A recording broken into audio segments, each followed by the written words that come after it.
রাত 3:15 মিরপুর পল্লবী থানা এলাকায় ৬ নম্বর সেকশনের সড়কে একটি অভিযান পরিচালনা করছিলেন আইনশৃঙ্খলা রক্ষাকারী বাহিনীর সদস্যরা। ওই অভিযানের কিছু ছবি পরে সামাজিক মাধ্যমে ছড়িয়ে পড়ে। অভিযান নিয়ে দেয়া হয় বিভিন্ন ধরনের তথ্য। গভীর রাতের অভিযানের এই ছবি নিয়ে আলোচনার মধ্যে ওই এলাকায় থেকে নিখোঁজ হন সাবেক ছাত্রদল নেতা মফিজুর রহমান আশিক। তার পরিবারের দাবি, ওই দিনের অভিযানের ছবির সূত্র ধরে আশিককে আইনশৃঙ্খলা রক্ষাকারী বাহিনীর পরিচয়ে তুলে নেওয়া হয়েছে। তবে তাকে আটক বা গ্রেপ্তারের কথা স্বীকার করেনি আইনশৃঙ্খলা বাহিনী। এ কারণে দুশ্চিন্তায় পড়ে পরিবার। এর আগেও একবার আশিককে তুলে নেওয়া হয়েছিল। স্যান্ডেলিনা সো, রূপচর্চায় আভিজাত্য। ৩ মাসের বেশি সময় পর তিনি ফিরে আসেন। আমাকে যে ছেলেটা ওই বাসাটা ঠিক করে দিল, সে আমাকে ডাকলো, ভাই আপনি কোথায়? সে কেন? ও ছিল একটা ইলেকট্রিক মিস্ত্রি। ও মূলত পুলিশের ফর্মার। পরে বুঝতে পারলাম যে সে পুলিশের ফর্মার। সে আমাকে ডেকে নিয়ে আসলো। আমি অলিউল্লাহ নোমানরে বললাম, ভাই কী করবো?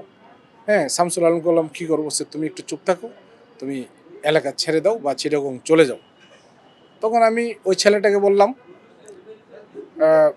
তুমি ইয়া করো, তুমি একটু বাসায় যাও, আমার বাসায় গিয়ে দেখো কেউ আছে কি না। আমি মানে মিরপুরের যে বাজার আছে না, বাজার এই সাইডে যেটা একটা আপনার ইলেকট্রিক পাওয়ার হাউস, যেটা মানে ডেস্কের একটা অফিস আছে, ওকে সামনে দাঁড়ালাম, ওরে পাঠালাম। ও গিয়ে দেখলো, ফোন করলো, ভাই কেউ নাই, আপনি আসেন। সে তুই এদিকে আয়। তখন ও আসলো, ওর সাথে উঠলাম আমি। কিন্তু ও যে এখানে বাড়িওয়ালাকে জানায় রাখছে এবং ওই যে সিটিটিসির যে টিমটা আসছে ওদেরকে জানায় রাখছে, সেটা আমি বুঝতে পারি নাই। আমি বাসায় ঢুকলাম, ঢুকে জাস্ট আমি প্যান্ট খুলে লুঙ্গি পরবো, ঠিক এই মুহূর্তে দরজায় নক করলো। আসলো সিটিটিসির কারা আরা, এসে আমার ফোন নিয়ে নিল। ফোন চেক করতেছে, আপনার এসেই ছবি আছে, ছবি একটা ছবি রয়ে গেছিল, আনফর্চুনেটলি ছবিটা দেখলো, বুঝছি একটা ছবি পাইছি। সবগুলো ডিলিট করছি, ওই ছবিগুলো রয়ে গেল। ওইটা এক ফোনে, ওইটা অ্যান্ড্রয়েড ফোন ছিল। তখন ওরা বলে যে না, আপনাকে আমাদের সাথে যেতে হবে। সূত্রের দাবি, ছবির ঘটনা তদন্তে আশিককে আটক করা হয়ে থাকতে পারে। অভিযানের বিষয়ে পুলিশের পক্ষ থেকে বলা হয়েছে, স্থানীয় একটি ওষুধের দোকানে ককটেল বিস্ফোরণের তথ্য পেয়ে তা নিষ্ক্রিয় করতে যায় পুলিশের কাউন্টার টেরোরিজম ইউনিট ও পল্লবী থানা পুলিশ। কে বা কারা ওই ছবি তুলে বিভিন্ন বিভ্রান্তিকর তথ্য প্রচার করেছে, কারা এটি করেছে তা তদন্ত করতে সিটিটিসি কাজ করছে।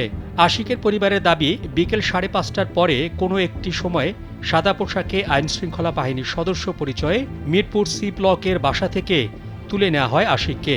সেনাবাহিনীর একজন অবসরপ্রাপ্ত কর্মকর্তার এই ভবনটির 6ষ্ঠ তলায় একটি ফ্ল্যাটে ভাড়া থাকতেন আশিক। আমরা জানতে পারলাম, আমাদের কিছু এসবিতে অফিসার ছিল এবং কিছু সাবেক আর্মি অফিসারদের সাথে আমার যোগাযোগ ছিল। ওনারা আমাকে জানালো যে আশিক মানে সরকার একটা প্ল্যান করেছে, সারা দেশে ওরা 19টা কি 20টা টিম করেছে এবং ওরা বোমা ফুটাবে বিভিন্ন জায়গায় গিয়ে।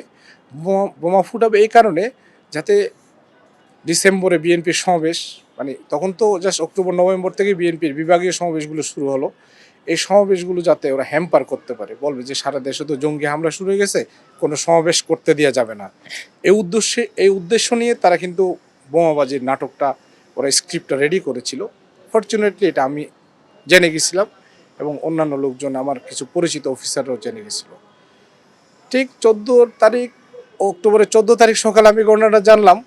14 তারিখ দিবাগত রাত্রে 2:30টার সময়, তার মানে সেদিন তো 15 তারিখ শুরু হলো। আমি জাস্ট শুয়ে গেলাম, নামাজ পড়ে শুলাম। শোয়ার পরে দেখলাম একটা গাড়ি আসলো হঠাৎ আমার বাসার নিচে। আমার বাসাটা ছিল মিরপুর 6 নম্বরে, জাস্ট 6 নম্বর বাজার বড় মসজিদ, যেটা জাস্ট এর পূর্ব পাশের গলিতেই, 6 তলার উপর আমি থাকতাম।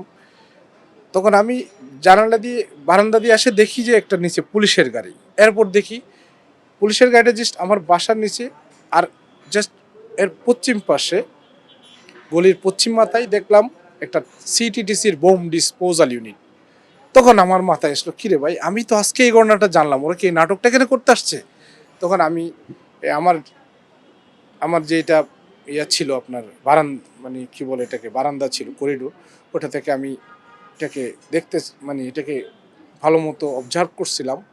ঠিক সেই সময় দেখলাম সিটিটিসির গাড়ির বোম ডিসপোজাল ইউনিট থেকে 3 জন বা 4 জন লোক নামলো, ওদের বোমের ড্রেস পরা।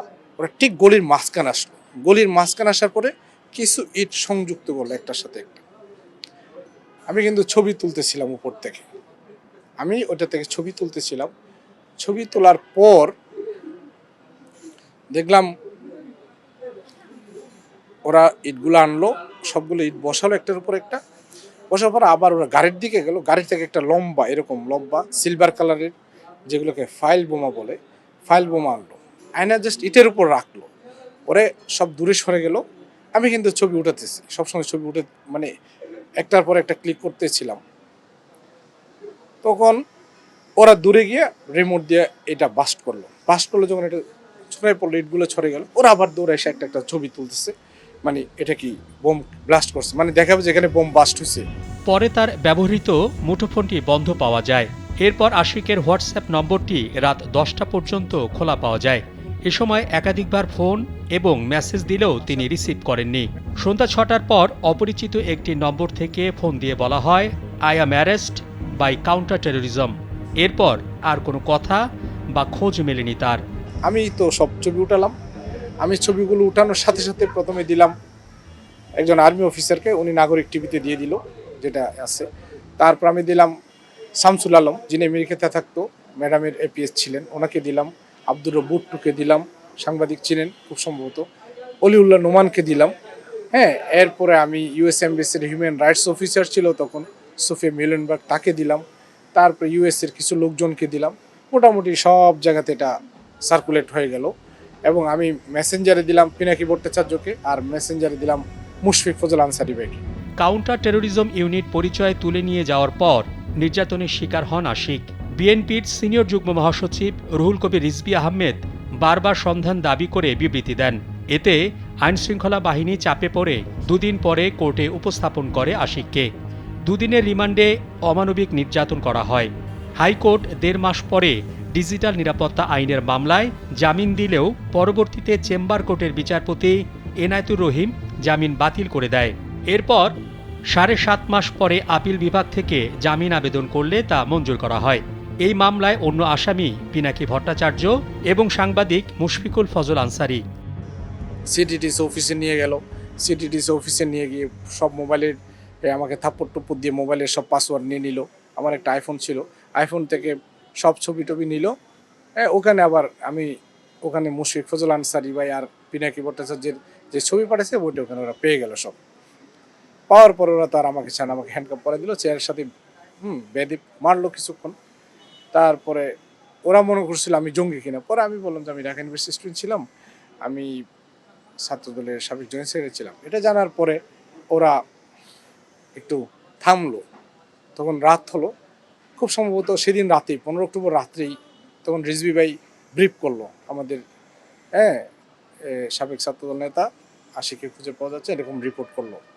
তখন এই যখন রিপোর্টটা মানে উনি যখন প্রেস ব্রিফিংটা করলো, তখন ওরা বুঝলো যে না, আমি ছাত্রদল নেতায় ছিলাম।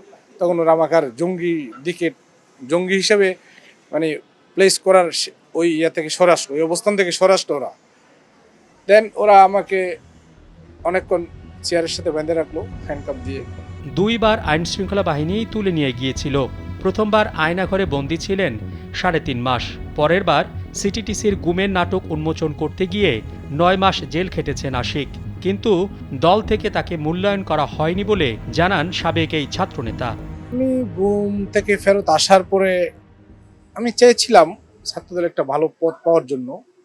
আমি এখানে একটা সার্কেল আছে, যারা কমিটি করে তাদের যে একটা সার্কেল, যে একটা সিন্ডিকেট, সেটার ভিতর আসলে আমি প্রবেশ করতে পারি নাই।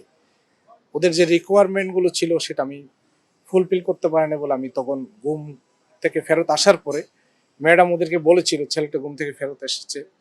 আমি জেনেছি একটা মাধ্যমে তাকে একটা ভালো পদ দিয়ে। মোহাম্মদ শাহাবুদ্দিন মাহাতাব, কালবেলা।